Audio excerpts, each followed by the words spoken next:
quel point tu veux réussir dans la vie? À quel point tu te fixes des objectifs qui sont pas juste des mots en l'air, des paroles en l'air, mais qui sont réellement des quêtes dans ta vie. Parce que combien de personnes se fixent des buts, mais si ça marche pas, c'est pas plus grave que ça. Quand dans le fond, n'importe quel but que tu vas te fixer, c'est normal que ça va toujours avoir des épreuves, avoir des murs qu'il faut que tu réussisses à passer par-dessus. Mais combien de gens que tu connais toi-même personnellement qui, au premier mur, ont tout simplement jeté la serviette? Combien de personnes qui se fixent des rêves, ils appellent ça des rêves, puis justement leurs rêves, ils font juste les accomplir dans leur sommeil, quand dans le fond, on veut pouvoir rêver éveillé. Combien d'efforts t'es prêt à mettre? Combien d'émotions négatives t'es prêt à endurer? À quel point tu veux vraiment réussir? Puis si tu veux pas tant que ça,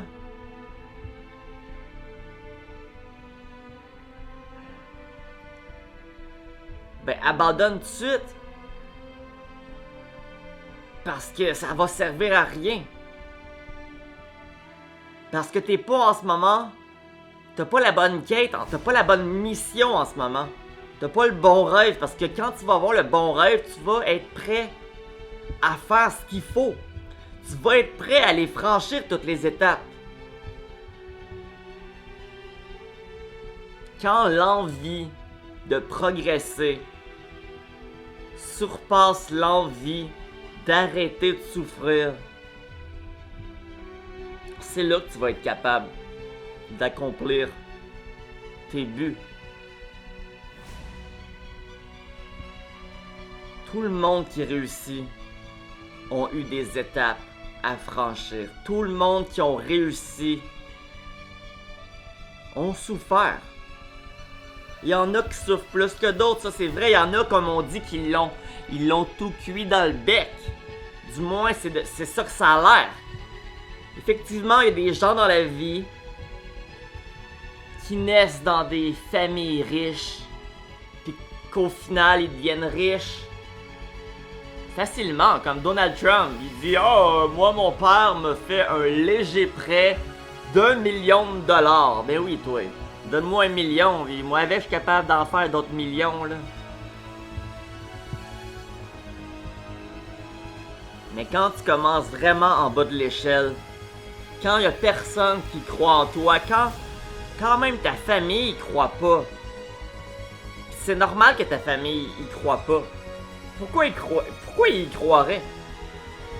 C'est quelque chose que tellement peu de gens réussissent. Alors évidemment, en tant que parent, quand tu vois ton enfant tenter quelque chose en sachant très bien que peu de gens le réussissent, ben ça fait peur. Très peu de parents vont soutenir leur enfant dans leurs rêves. La plupart des parents vont préférer que leur enfant soit comme pas mal tout le monde, qui suivent un chemin normal, si on peut appeler ça. Mais pour ma part, j'ai jamais été capable de faire ça. Suivre un chemin normal, j'ai toujours été différent de tout le monde. Et désolé papa et maman, je sais que je vous en ai fait baver, je vous ai donné du stress dans plusieurs étapes de ma vie. Mais c'est la personne que je suis, puis si je prendrais un chemin normal, comme on dit, un chemin que la plupart des gens prennent, ben je serais juste très malheureux là-dedans. Faut que je réussisse à m'accomplir. Faut que je me fixe des missions. Puis que j'avance vers ça. Faut que je vois que je progresse dans des buts qui me tiennent à cœur. Sinon, il y a comme plus rien qui fait de sens. Mais toi, à quel point tu veux réussir? qu'est-ce que tu es prêt à faire pour accomplir tes rêves. Prends le temps d'y réfléchir, prends vraiment le temps de te demander qu'est-ce qui vaut la peine que tu souffres pour. Qu'est-ce qui vaut la peine que tu verses des larmes, que ce soit des larmes de sueur ou des larmes de peine ou des larmes de joie. Qu'est-ce qui vaut la peine pour toi que tu verses ton sang? Qu'est-ce qui vaut la peine pour toi que tu mettes ton temps? Pourquoi ça en vaut la peine?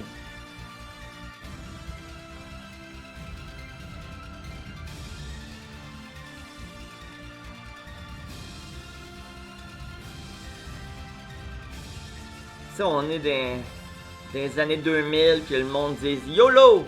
YOLO! You only live once!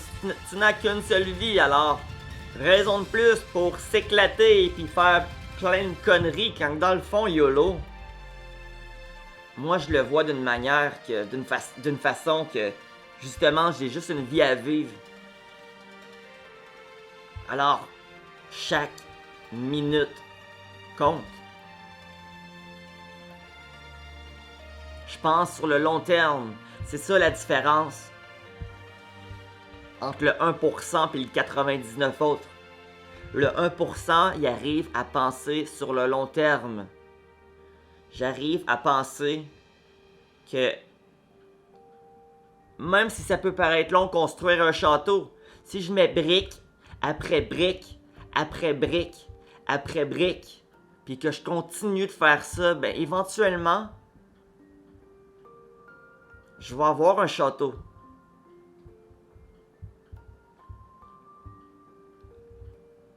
À quel point tu veux réussir? Demande-toi qu'est-ce qui vaut la peine. Pour toi. Demande-toi si en ce moment tu aurais tout l'or du monde, que tu n'aurais pas besoin de travailler du tout là, pour gagner. Tu n'aurais plus besoin d'argent. Qu'est-ce que tu voudrais faire de ton temps?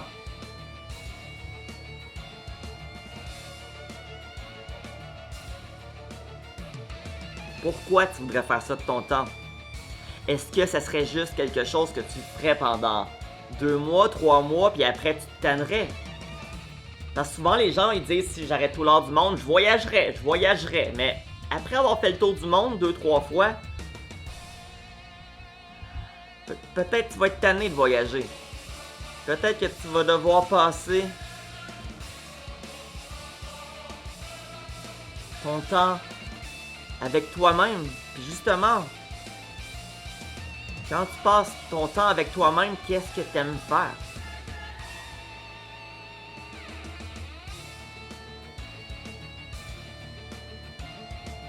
Jim Carrey dit qu'il aimerait ça que tout le monde devienne riche, populaire, pour réaliser que c'est pas ça le secret du bonheur.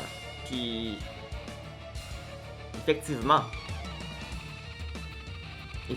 l'argent n'apporte pas le bonheur, la popularité n'apporte pas le bonheur. Mais la pauvreté non plus. C'est pas une raison d'être pauvre, c'est pas une raison de ne pas tenter d'être riche. Je ne crois pas que la richesse va m'apporter le bonheur, mais je crois que la richesse va m'apporter la liberté. Et c'est dans la liberté que je peux trouver le bonheur.